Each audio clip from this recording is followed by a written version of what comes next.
নমস্কার বন্ধুরা। শেষ পাতে একটু মিষ্টি বা চাটনি না হলে যেন বাঙালির দুপুরের খাওয়াটাই অসম্পূর্ণ থেকে যায়। তাই আজ আমরা বানাতে চলেছি জিভে জল আনা একদম অন্যরকম স্বাদের আনারসের মোরব্বা।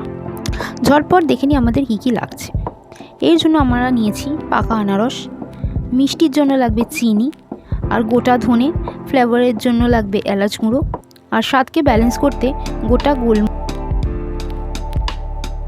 প্রথমে আনারসগুলোকে খোসা ছাড়িয়ে একদম পাতলা পাতলা করে কেটে নিতে হবে। এবার নুন জলে আনারসগুলোকে ভাপিয়ে নিতে হবে। মনে রাখবেন জলটা কিন্তু কড়াইতে শুকিয়ে নেবে। আনারসের জলটা যদি ফেলে দেওয়া হয় তাহলে আনারসের আসল ফ্লেভারটাই চলে যাবে। এবার শুকনো খোলায় কিছুটা গোটা মেথি রোস্ট করে তুলে রেখে দিতে হবে।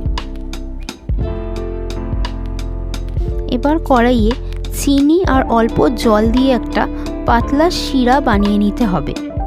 চিনির শিরাটি ফুটতে ফুটতে যখন একটু ঘন হয়ে আসবে তখন সিদ্ধ করে রাখা আনারসের টুকরোগুলো এর মধ্যে দিয়ে দিতে হবে। এবার এটাকে কন্টিনিউয়াসলি নাড়তে থাকতে হবে যাতে তলায় লেগে না যায়। অনবরত নাড়তে নাড়তে যখন আনারস বা চিনির শিরা একেবারে মাখো মাখো হয়ে আসবে তখন ওপর থেকে ছড়িয়ে দিতে হবে রোস্টেড মেথিগুলো। এরপর সুগন্ধের জন্য ওপর থেকে এলাচ গুঁড়ো ছড়িয়ে দেব।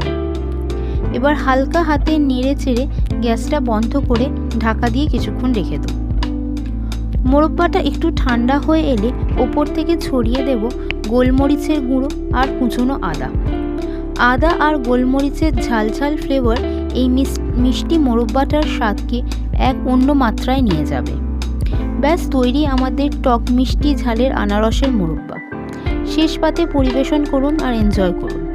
রেসিপিটি ভালো লাগলে লাইক, শেয়ার আর চ্যানেলটি সাবস্ক্রাইব করতে একদম ভুলবেন না।